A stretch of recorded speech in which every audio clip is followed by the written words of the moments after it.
വീട്ടിലിരിക്കാൻ ഒരു സമയം കിട്ടിക്കഴിഞ്ഞാൽ ഞാൻ കൂടുതൽ സമയം സ്പെൻഡ് ചെയ്യുന്നത് അമ്മയുടെ കൂടെയാണ്.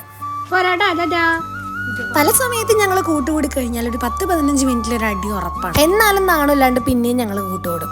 അങ്ങനെ വീട്ടിലിരുന്ന ഒരു ദിവസം അമ്മയുടെയും ആന്റിയുടെയും കൂടെ തറവാട്ടിൽ പോകുന്നതാണ് നിങ്ങൾ ഈ കാണുന്നത്. നമ്മൾ അറിയാതെ തന്നെ നമ്മളുടെ ലൈഫിൽ സ്ക്രീൻ ടൈം നല്ലോണം കൂടുന്നത് കൊണ്ട് തന്നെ ഇങ്ങനെ വീട്ടിലേക്ക് ഇരിക്കുന്ന സമയത്ത് അമ്മയൊക്കെ എവിടെയെങ്കിലും പോകുമ്പോൾ ഞാൻ അമ്മയുടെ കൂടെ കയറി 10 കോതി നുണയും പറഞ്ഞ് ഇവരുടെ കൂടെ കയറി പോകുമ്പോഴുള്ള സുഖം എത്ര റീൽസ് കണ്ടാലും കിട്ടത്തില്ല. അങ്ങനെ അവിടെ ചെന്ന് ഇറങ്ങിയത് മാത്രമേ ഓർമ്മയുള്ളൂ. പിള്ളേർ സെറ്റും അങ്കിൾമാരും ആന്റിമാരും എല്ലാവരും ഒരു കോമ്പൗണ്ടിലായതുകൊണ്ട് തന്നെ അവിടെ ചെന്ന് കഴിഞ്ഞാൽ ബോറടിക്കണ പരിപാടിയേ ഇല്ല. ഷൂട്ട് ചെയ്യണ കാര്യം വരെ മറന്നുപോയാൽ ഇതിനേക്കാൾ എളുപ്പത്തിൽ നമ്മൾ എങ്ങനെയാണ് സ്ക്രീൻ ടൈം ഒഴിവാക്കുക? അങ്ങനെ തന്നെ ഞങ്ങൾ അവിടെ നിന്ന് ഇറങ്ങി. അപ്പൊ ഇറങ്ങിയ കൂട്ടത്തിൽ അപ്പവും എന്റെ കൂടെ 2 ദിവസത്തെ അവധിക്ക് വീട്ടിലേക്ക് പോകുന്ന വഴിക്കാണെങ്കിൽ ഓട്ടോ ചേട്ടൻ അറിഞ്ഞില്ലേ മുല്ലപ്പെരിയാർ പൊട്ടാറായി എന്ന് പറഞ്ഞൊരു ടോപ്പിക് ഇട്ടത് മാത്രം. കർണാടകയിൽ എവിടെയോ ഒരു ഡാം പൊട്ടിയതിന്റെ പേരും പറഞ്ഞാണ് പുള്ളി ആ ഒരു ടോപ്പിക്കിലേക്ക് ചാടി. മാത്രമല്ല 2018 നമുക്ക് പ്രളയം വന്നതും ഇതേ ഓഗസ്റ്റ് മാസം. അങ്ങനെ ദുരന്തം പറഞ്ഞ് വീട്ടിലെത്തിയതും വീടിനാകെ തീയിട്ട അവസ്ഥയായിരുന്നു. വീട് മൊത്തം